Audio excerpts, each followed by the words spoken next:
আসসালামু আলাইকুম deer all student, আশা করি সবাই ভালো আছো। আজকের এই ভিডিওতে diploma in nursing science and midwifery কোর্সের ফাইনাল এক্সামিনেশন এমসিকিউ ইনস্ট্রাকশন নিয়ে কিছু কথা বলবো। স্যাম্পল ফরম্যাট এখানে দেয়া আছে, কিভাবে এমসিকিউ দেখাতে হবে, কি করতে হবে, সেই ইনস্ট্রাকশন নিয়ে কথা বলবো। চলে যাই মূল ভিডিওতে। এমসিকিউ ফরম্যাট মূলত এখানে একটা স্যাম্পল আকারে দেওয়া আছে, যেটা সেকেন্ড ইয়ারের পেডিয়াট্রিক নার্সিং সাবজেক্টের।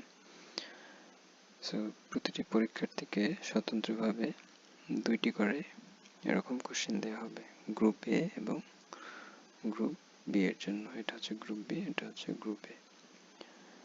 গ্রুপ এ তে roll number, registration number, session, centre নাম, ডেট এবং ইনভেস্টিগেটর সাইন, অর্থাৎ পরীক্ষক এখানে সিগনেচার করবে। বাকি অংশগুলো পরীক্ষার্থীকে পূরণ করতে হবে।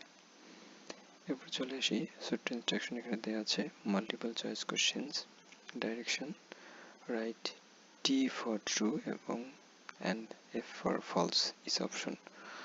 অর্থাৎ মাল্টিপল চয়েস কোশ্চেনের মধ্যে যে অপশনটি ট্রু হবে সেটার পাশে, অর্থাৎ লেফট সাইডে, অবশ্যই লেফট সাইডে টি এবং এফ লিখতে হবে, কখনোই রাইট সাইডে লেখা যাবে না।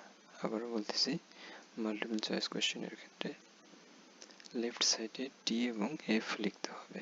অনুরূপভাবে বেস্ট অ্যান্সারের ক্ষেত্রে টিক চিহ্ন দিতে হবে, সেটাও লেফট সাইডে।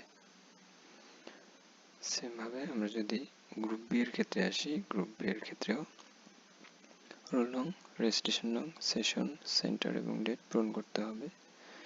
এবং অনুরূপভাবে মাল্টিপল চয়েস কোশ্চেনের ক্ষেত্রে বাম পাশে টি এবং এফ লিখতে হবে এবং বেস্ট অ্যান্সারের ক্ষেত্রে বাম পাশে টিক চিহ্ন দিতে হবে। এভাবে মূলত ফাইনাল পরীক্ষায় এমসিকিউ দেখাতে হবে। আশা করি ভিডিওটি সবার কাজে লাগবে। ধন্যবাদ সবাইকে।